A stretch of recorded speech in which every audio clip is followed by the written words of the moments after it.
They're tearing down the fence. Hurry! Floodlights blazed to life. Karen stepped forward, shouting through a megaphone. Jacob Miller, your fence disappears tonight. I bolted outside. Stop right now. She screamed back. You don't get to order me around. The fence ripped apart. The cattle panicked. I yelled, the police are on their way. Sirens wailed, growing closer. Her crew scattered. Karen shouted, don't run. The cops swarmed in, blocking every exit. The next morning, Karen stood handcuffed at my doorstep. You think you've won? I'll be back. I replied, go ahead and try. Hello, friend. Before we dive into my story, I hope you're having a peaceful day.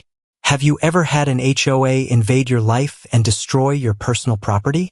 This is the most infuriating tale of my entire existence. Let me tell you everything, how the HOA treated me, what they did. Leave a comment with the number 9 so I know you're ready to hear it all. Oh, and don't forget to like this video and subscribe to the channel so you won't miss the wildest twists still ahead. I'm Jacob Miller, 38 years old, a cattle rancher born and raised in the quiet outskirts of Fairview, a small town nestled between endless sprawling fields. I live alone on a 15-acre plot that I've sweated blood and tears to turn into my own ranch. Every day starts with a hot cup of tea, the only thing keeping me sharp before the sun rises. But that morning, on June 12, 2024, I'd barely taken a sip when a deafening siren pierced the air. Not one, but 4 police cars roared down the dirt road to my house, kicking up dust like a sandstorm rolling through. I froze, my tea trembling in my hand, wondering if something serious was going down. But no, the only thing under threat was the rare bit of peace I'd been clinging to. A short, fierce-looking woman stepped out of one of the cars, clutching a stack of papers like it was evidence for some grand trial. Her oversized sunglasses swallowed half her face, as if she were hiding from something instead of pointing fingers. Then, with a voice so shrill I wanted to cover my ears, she bellowed, this man put up an illegal electric fence. He's threatening the safety of the whole area. I don't even live in her jurisdiction. My head spun, trying to make sense of it all. For cops, looking as confused as I felt, fanned out like they were about to search the whole ranch. Meanwhile, I stood there in my pajamas, my tea going cold, feeling like I'd been dragged into some insane play. This woman, I'd heard whispers about her from neighbors' gossip. HOA Karen doesn't even live nearby. Her association is 5 miles away, with zero claim to my land. But that didn't seem to matter to her. She pointed dramatically at the fence surrounding my 15-acre ranch, loudly warning the officers about what she called a lethal hazard. Truth is, my fence does have electricity, but it's nothing to freak out over. It's just a standard cattle fence, enough to shoo off foxes and stray dogs from my herd. Totally legal, not strong enough to hurt anything bigger than a rabbit, and above all, none of Karen's business. One officer, his face showing pure exhaustion, walked up to me. Sir, we got a report of an illegal hazard on your property. I took a deep breath, set my tea down on the porch step, and forced myself to stay calm. You mean my fence? He nodded. I pointed toward it. It's legal. I've got all the paperwork. Want to see it? Karen let out an outraged screech. He's lying through his teeth, she shrieked, jabbing a finger at me, her bright red nails slicing the air. I have photographic proof that fence is a death trap. What if kids wander in here? What if someone's pet gets zapped dead? I glanced at the officer, who looked like he'd run out of patience before he even arrived. Does she even live around here? I asked, gesturing toward Karen, who was now trembling with rage. The officer sighed. No, she's from an HOA 5 miles away. I pressed a hand to my forehead, a headache blooming. Then why's she here? Karen's jaw dropped, like I just insulted her entire family tree. Because that fence is dragging down our property values, she screeched, her voice so high-pitched I wanted to slam the door and hide. It's ugly. It's dangerous. I won't let this irresponsibility ruin our area. A younger officer coughed, maybe to cover a laugh. The older one rubbed his nose, clearly fed up. Ma'am, he said, his tone flat like he'd seen too many nonsense calls. This man's land isn't under your HOA's control. Karen looked like she'd been slapped by the very laws she refused to accept. But it's still near our area, she shot back, defiant. I won't let some uneducated fool turn this place into a high-voltage lab. I started to explain that my fence only delivers a harmless jolt. But right then, the neighbor's goat, Dusty, ambled over. Dusty's not the brightest critter. He wanders off constantly and tests everything. Before I could stop him, he nosed the fence, got a tiny zap, and hopped back, startled. Karen screamed like the world was ending right in front of her. Me and the cops just watched Dusty, totally fine, wag his tail and toddle off like nothing happened. Didn't you see that? Karen gasped, clutching her chest like she might faint. An innocent animal. Shocked. It could have died right there. The young officer couldn't hide his grin anymore, though he tried. Ma'am, he said, his tone teasing but calm. That's a cattle fence. It's made to keep predators away from livestock. That goat just learned not to touch it. That's all. Karen's face turned beet red. I don't care. This is unacceptable.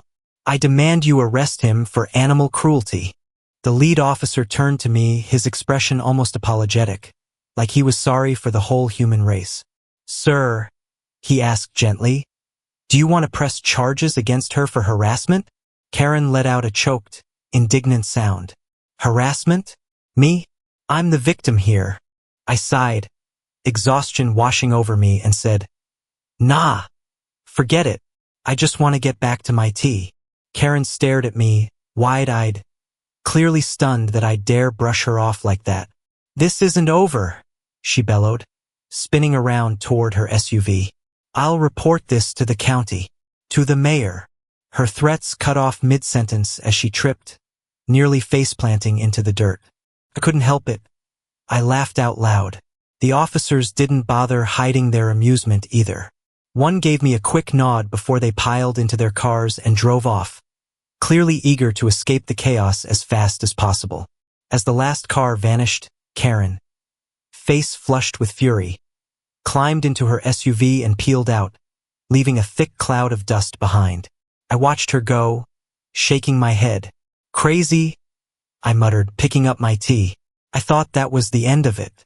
Turns out it was just the beginning. 3 days later, my mailbox was stuffed to the brim with fake violation notices from an HOA I had nothing to do with. I knew right then Karen wasn't letting go. On the morning of the 3rd day after that police fiasco, I stepped outside, still weighed down by the absurdity of it all, and found my mailbox bulging, practically bursting open. At first, I figured it was junk mail, maybe some pointless insurance offers nobody needs. But when I yanked the stack out, my heart pounded with irritation. These weren't ads. They were official-looking notices, stamped with the logo of an HOA I didn't belong to. I flipped through the pages, my breathing getting heavier, anger simmering in my veins.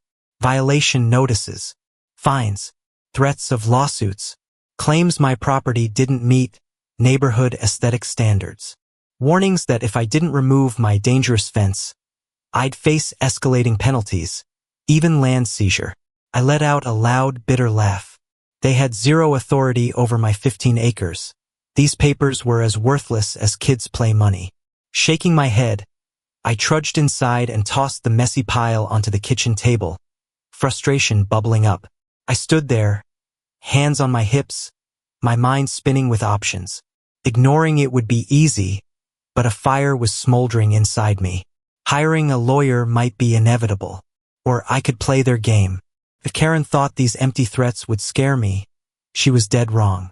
That afternoon, I decided to swing by old Tom Bradley's place, my neighbor in Fairview's walking gossip archive. I found him on his porch, sipping apple cider while Dusty the goat munched on an old glove. You won't believe this, I said, dropping the stack of HOA papers on his table, my voice thick with exasperation. He squinted at them, then let out a raspy laugh. Good Lord, they never quit, do they? She's sending me fines from an HOA I don't even belong to, I replied, clenching my fists in irritation. This can't be legal, right? Not one bit, Tom said, taking a sip of cider and smirking. But since when has that stopped, Karen? I raised an eyebrow. She's done this before? Tom leaned back in his chair. His face lit up like he was savoring the story. Listen, kid, Karen's been running that HOA like a queen for 12 years now. She once fined a guy for painting his door a shade of blue she didn't like. Threatened to sue a family over their kids' chalk drawings. Said it tanked property values. She even tried to kick out a retired veteran just for flying a flag without her permission. I took a deep breath, feeling the air grow heavy. And nobody's stopped her? Plenty have tried, Tom said. But Karen thrives on drama. You push back. She doubles down. I rubbed my forehead, trying to stay calm. I'm not even in her HOA. She can threaten all she wants. She's got no power here. That won't stop her, Tom warned, his tone turning serious.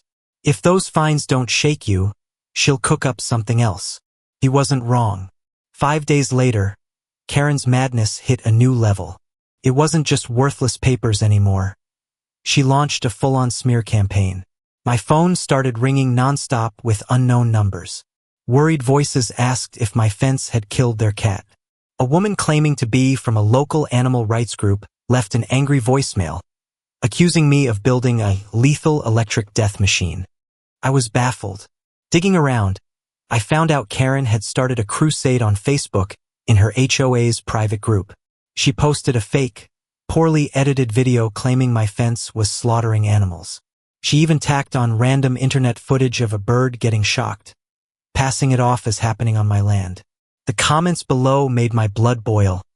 This is horrific. How's this guy still free? The county needs to shut this down now. Somebody think of the kids. I nearly slammed my fist on the table at her shamelessness. Instead, I called my lawyer, fury burning inside me. While waiting for legal backup, Karen cranked the harassment up another notch. She wasn't satisfied with rumors. She wanted to frame me for animal cruelty. One night, my security camera picked up movement near the fence. I checked the footage and almost laughed at the absurdity. It was Karen, decked out in black from head to toe, creeping around like a rookie burglar with a small cage in tow. Looked like she planned to release an animal, let it get zapped, and film it for proof.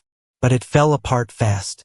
As she opened the cage, she tripped over a log, face planting into the mud. Then, like karma striking back, she stumbled into my fence.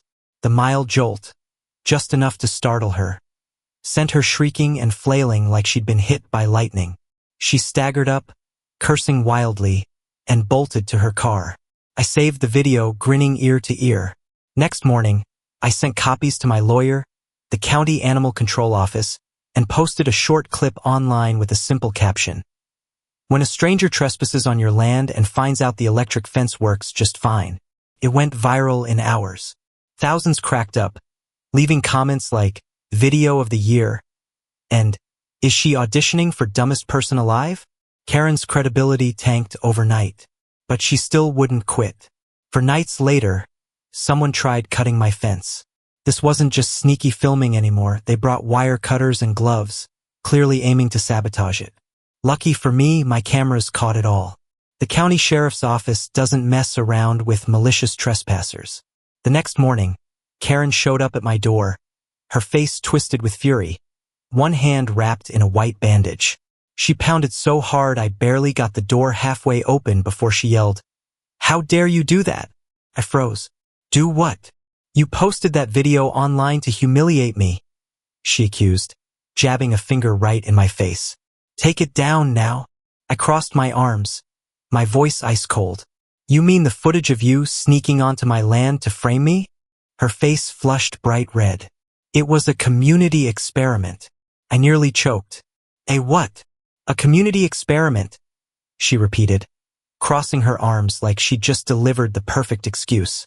To see how people react to animal mistreatment. I stared at her, my mind blank for a second. So you trespassed on my property? She faltered, her mouth twitching. That's not the point. I smirked. It is when the sheriff sees the video. Panic flickered across Karen's face. You wouldn't dare. She stood there, trembling with rage, then spun around and stormed back to her car. I watched her go, a heavy feeling settling in my chest. This wasn't over, not by a long shot. The morning after Karen's latest outburst, I woke up feeling trapped in some never-ending reality TV show. Her dedication to a fight that had nothing to do with her was mind-blowing, and it was driving me up the wall. All I wanted was to sit down, sip my tea, and let her collapse under her own nonsense. But my gut told me she wasn't done yet. And I was right. It started when I found a legal-looking paper taped to my wooden front door. Of course, it wasn't real. No court or law office in the world would take Karen seriously. But that didn't stop her from trying. The paper, printed on flimsy office stock, was labeled a cease and desist order from the HOA legal board. It was the most ridiculous thing I'd ever seen. There's no such board. She'd obviously typed it up herself, stuffing it with over-the-top, meaningless phrases like electrified neighborhood disruption and urgent public safety crisis. At the bottom, she'd signed it with a flourish, as if that made it official. I gripped the paper tight, my breathing heavy with frustration, then marched over to old Tom Bradley's place. I held it up like proof of her lunacy. He glanced at it and nearly choked on his apple cider, laughing so hard his hand shook as he wiped tears away. "She really thinks this'll scare you?" he said, still chuckling. "A kid's homework looks more legit than this." I took a deep breath, exasperation flooding me. "I want to frame it on my wall as a souvenir," I said, my grip tightening. "Or send it back with a note telling her to check her spelling." "Why not send it straight to the Fairview Times?" Tom suggested, smirking. "Let the whole area see her clown show." It was tempting, but I decided to let Karen bury herself. And sure enough, she dove headfirst into digging her own grave with everything she had. That night, my lawyer called, his voice brimming with amusement as he broke the news. Karen had filed a lawsuit against me. Not a full-blown case, just a small claims demand, but she clearly wanted to drag me into court over the fence. "She's claiming emotional distress damages," he said, barely holding back a laugh. "Says she's under severe stress from the dangerous situation on your property." I nearly dropped the phone, anger flaring inside me. "She lives miles away from me." "Doesn't matter," he replied, still chuckling. "She included fake statements from people who don't even live near you. Get this, one claims your fence almost shocked their kid 3 days ago." I rubbed my forehead, feeling like my head might explode from the absurdity. "Let me guess. No proof at all, right?" "Not a shred," he confirmed. "We'll knock this out in 4 minutes." Even though it was ridiculous, I showed up to court, burning with a desire to see Karen get what she deserved. The small courtroom was packed with bored clerks, an exhausted judge, and about 10 spectators with nothing better to do. Karen sat at the plaintiff's table, smug as could be, dressed like she was about to address Congress. She clutched a stack of papers, letting out dramatic sighs every time I glanced her way. When it was her turn to speak, she launched into a speech so over the top I wanted to stand up and give her a sarcastic round of applause. She rambled on about how my fence shattered the neighborhood's harmony, how it wounded her deeply, mentally and physically, and how she lived in daily fear of the consequences if I wasn't stopped. The judge, an older woman who clearly had no patience left for nonsense, cut her off. "Ma'am, do you have any evidence this fence directly affects you?" Karen hesitated. "I've received numerous concerns from caring residents. Do you have documentation proving you have authority to enforce rules on this man's land?"